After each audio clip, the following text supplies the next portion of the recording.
안녕하세요. 정리 컨설턴트 윤선현입니다. 가정집을 정리하러 가면 특이한 물건들이 많이 발견되는데요. 대표적으로 오래된 물건들을 참 많이 보게 돼요. 저희 회사에서 근무하고 있는 정리 컨설턴트 분들께 가정집 정리에 가서 가장 많이 발견되고 또 오랫동안 보관되는 물건이 무엇인지를 설문조사 해봤습니다. 그런 류의 물건들을 고대 유물이라고 부르는데요.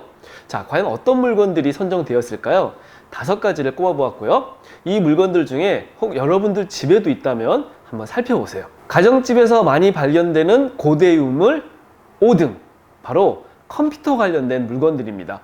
사실 어디에 쓸지 몰라서 그냥 방치되는 물건들인데 대표적으로 랜카드, 사운드카드, 메모리카드, 외장하드 이런 것들이 서랍장이나 베란다 같은 데 방치가 되죠. 없으면 안 될 것 같아서 그냥 두신 건데 보관되는 기간이 한참, 지금 현재는 판매되지 않는 기종, 또 지금 사용하고 있는 컴퓨터에 끼울 수 없는 것들이 많은데 사실 이런 것들 잘 모른다면 계속 두게 되는 것 같아요. 한 3년 정도 안 썼다, 지금 사용하고 있는 컴퓨터랑 잘 맞지 않는다, 그런 것들이 있다면 정리가 필요하겠죠. 난 잘 모르겠어 하시면 컴퓨터에 대해서 잘 아시는 분들, 혹 주변에 컴퓨터 AS 하시는 분들 많잖아요. 그런데 가서 한번 물어보세요. 이거 요즘 쓸 수 있는 건가요? 혹 팔 수 있나요? 메모리 카드 같은 경우에는 지금도 많은 분들이 찾기 때문에 판매한다면 그래도 어느 정도의 용돈벌이가 될 수 있겠죠. 이렇게 발견된 컴퓨터 부품 중에는 5.25인치, 3.5인치, 외장하드 이런 류의 물건들도 있어요. 사실 그 안에는 데이터가 보관되어 있습니다. 근데 중요한 건 그걸 꽂을 수 있는 드라이브가 없어요. 그래서 확인하고 싶은데 또 그냥 버려졌다가 중요한 데이터가 있으면 어떻게 하지? 나중에 혹 필요에 의해서 그걸 써야 될 때 없을 경우 당황스럽기 때문에 그냥 계속 가지고 있는 분들이 많습니다.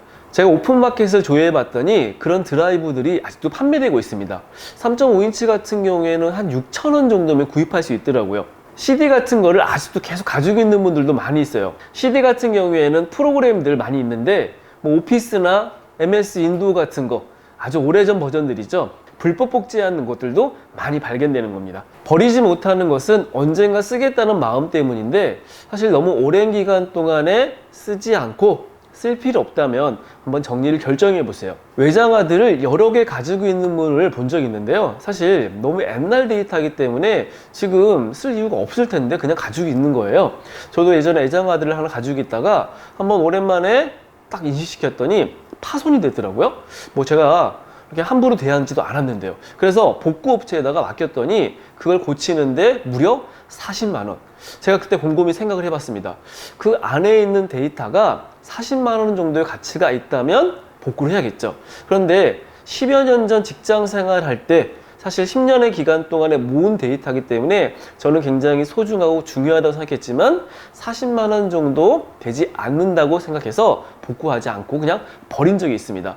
외장하드 같은 경우에는 오랫동안 보관을 하게 되면 부식될 수 있기 때문에 내가 잘 보관한다고 해도 저처럼 언젠가 인식이 안 될 수도 있다는 겁니다. 그래서 저는 그날부터 클라우드를 이용해서 데이터를 보관을 하고 있습니다. 4위는 핸드폰 관련된 물건입니다. 여러분 혹시 애니콜, 011, KTF 이런 용어 기억나시나요? 예전에 핸드폰 같은 경우에는 무전기만한 사이즈였잖아요. 스타텍 같은 건 굉장히 뭔가 디자인이 좀 예쁘고 그래서 이걸 아직도 소장하시는 분들도 많습니다.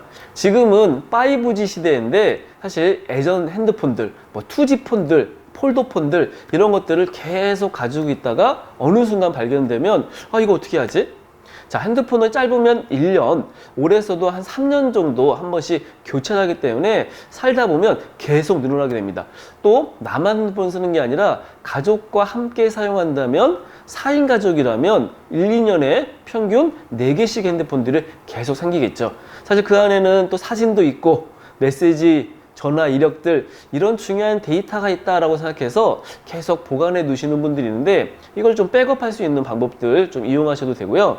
지금 새 핸드폰, 최근에 구입한 핸드폰을 사고 있어도 그냥 사용하다가 또 고장나면 옛날 거 써야 되니까 그런 마음 때문에 두시는 분들도 있죠. 켜보면 방전이 되어서 안 켜지거나 핸드폰 충전할 수 있는 케이블 자체가 없어서 이것도 사용 못 하시는 경우가 발생되는데, 사실 케이블 같은 경우에는 이렇게 뭐 중고 장터 같은 데도 많이 판매되고 있고, 또 투지폰 같은 거를 지금도 전문적으로 매입해 주는 곳이 있더라고요. 제가 인터넷에서 보니까 한 10개 정도 발송되면 뭐 택배비도 부담해 주고, 그리고 어느 정도의 판매금도 용돈을 얻을 수 있기 때문에 그런 방법으로 처분을 해보셔도 좋을 것 같습니다. 핸드폰만 있는 게 아니죠. 핸드폰을 보관하는 박스, 거기에 관련된 부속품들, 뭐 사용 설명서, 이런 것들도 있어요. 그게 부피를 많이 차지하지 않지만 계속 그 자리에서 막 먼지 얹은 채 계속 보관되고 있다면 그런 박스 같은 경우는 오히려 정리가 더 쉽겠죠. 핸드폰은 아닌데 이건 삐삐라고 하는 물건이거든요. 이거 써보셨던 분 많이 계시죠? 저도 예전에 똑같은 기종을 사용했기 때문에 너무너무 재밌더라고요. 자, 이런 거 있으면 막 옛날에 이렇게 어깨춤에 차고 다니고 새 거 나오면 야, 나 바꿨다 새 걸로 막 자랑했던 건데, 자, 이렇게 너무 귀여워서 또 추억 때문에 가지고 있는 분들이 있는데, 뭐 켜봤자 전화번호 다 바뀌었죠. 자, 이건 MP3라고 하는 건데요. 예전에는 핸드폰이 없이 다 여기에 음악을 담고 다녔거든요. 그래서 내가 좋아하는 노래 있으면 이렇게 담아가지고 뭐 여자친구한테 선물도 해주고, 자, 이런 MP3 참 추억 돋죠. 중요한 건 공간을 차지하는 것보다 이걸 계속 쓸 이유가 있는지 이걸 한번 고민해 보신 다음에 정리를 해보세요. 3위는요, 오래된 편지나 사진. 자, 어릴 때 학교 다닐 때 친구한테 받았던 편지, 예전에 연애할 때 받았던 연애 편지, 뭐 미문 편지, 또 필름 카메라 같은 걸로 찍었던 오래된 사진들, 숨기고 싶은 증명사진, 혹 엄청나게 두꺼운 졸업앨범. 사실 부피를 많이 차지하는 것도 있고 차지하지 않는 것도 있는데 어떻게 보면 굉장히 소중한 물건이라고 볼 수 있죠. 그런 물건들이 계속 있습니다. 사실 버리기 힘든 물건들이 대표적으로 보면 자신의 이름이 써져 있거나 아는 친한 사람들에게 받았거나 거기에 사진까지 붙어 있다면 평생 보관을 해야 될 물건이라고 생각해요. 과거의 인연과 관련된 물건이라면 제가 추천하는 정리법은 추억상자 만들기입니다. 거기에 보관할 수 있는, 보관하고 싶은 거를 모아보는 거죠. 자, 그렇게 안에 담겨진 것들만이 진짜 추억으로 남기고 싶은 물건들이겠죠. 딱 한 상자 정도면 내 인생 어느 정도 정리가 될 수도 있습니다. 자, 보관까지 할 필요 없는 물건, 그러면 이제 사진 같은 거 찍어서 둘 수 있겠죠. 근사한 추억을 선사해준 과거의 친구, 지인들한테 한번 정리하시면서 연락을 해보는 것도 좋겠죠. 자, 2위는요, 공부할 때 사용했던 물건들입니다. 자, 공부할 때 굉장히 많은 걸 사용했거든요. 교과서, 참고서, 전공서적, 자격증 공부할 때 봤던 책들, 교복, 프린트물, 뭐 리코더, 크레파스, 탬버린 같은 거. 학교 다닐 때, 초등학교 때부터 계속 자라오면서 구입했고 계속 생겨나는 물건들이 책장 가득 그냥 베란다에 창고방에 방치되어 있습니다. 사실 지금은 다 필요 없지만 과거의 시간을 나타내는 그 물건들이겠죠. 자, 이 물건들 중에 너무 좋은 추억, 간직하고 싶은 추억의 물건이라면 추억상자에 보관하시고, 그렇지 않은 물건, 앞으로 쓸 이유, 쓸 필요 없는 물건이라면 한번 정리를 해보세요.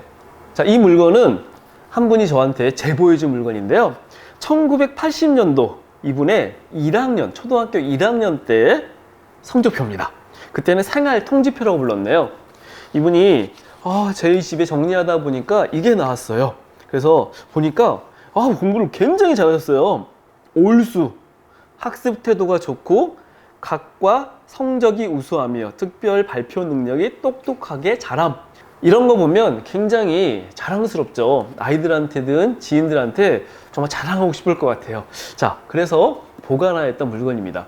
자, 대망의 1위는요, 바로 자녀와 관련된 물건인데요. 어린이집, 유치원에서 만들어 온 소중한 작품, 뭐 베레 쪼구리, 돌잡이 물건들, 처음 빠진 이빨, 이 첫이라는 단어가 들어가면 평생 보관을 해야 될 물건 같이 느껴지죠. 자, 아이 물건 역시 추억상자 만드시면 좋을 것 같아요. 예전 영상에서 추억상자를 통해 아이 물건 정리하는 법 소개해드린 적 있거든요. 자, 이제는 가지고 놀지도 않는 장난감, 막 묻어가지고 세탁도 안 되는 거, 누구 주기도 어려운 옷들, 너무나 부피를 많이 차지하는 큰 장난감들, 또 아이들이 만들어 놓은 것 중에 너무 부피를 차지하는 거, 막 이만한 사이즈도 있더라고요. 그런 물건이라면 보관하기 어렵다, 보관할 공간 자체가 없다 그러면 아이랑 한번 상의하셔가지고 정리를 좀 해보세요. 아이와 관련된 물건이라면 보관할 수 있는 공간을 정해보세요. 그러면 양도 결정되겠죠. 그 물건들의 보관 기간도 한번 정해보시면 좋을 것 같아요. 자, 오늘은 집 정리를 하다가 흔하게 발견되는 고대 유물 5가지를 알아봤는데요. 영상 보시면서 맞아, 우리 집에도 있어. 어휴, 저거 다 있지 않아? 자, 오랫동안 열지 않던 서랍장, 잘 들어가지 않던 베란다, 이런 데 보면 고대 유물이 발견됩니다. 우리 집에 있네? 이거 왜 안 버렸지? 라고 생각된다면 한번 정리를 결정해 보세요. 예전에 인디아나 존스라는 영화에 보면 고대 학자가 나오잖아요. 여러분들이 마치 이 고대 학자가 된 것처럼 한번 집안 곳곳에 있는 물건들을 한번 찾아보는 겁니다. 자, 이렇게 발견된 물건들이 지금도 쓸 필요가 있는지, 두어야 할 충분한 이유가 있는지, 지금도 관심 있는 것인지, 보고 있으면 기분이 좋은지 혹 나쁜지, 이런 기준으로 물건을 정리해 보세요. 자, 오늘 영상을 보시고 여러분들 집에서도 발견되는 고대 유물이 있다면 댓글로 좀 남겨주세요. 어떤 물건들이 발견되는지 너무너무 궁금하네요. 자, 오늘 고대 유물을 한번 정리해 보세요. 감사합니다.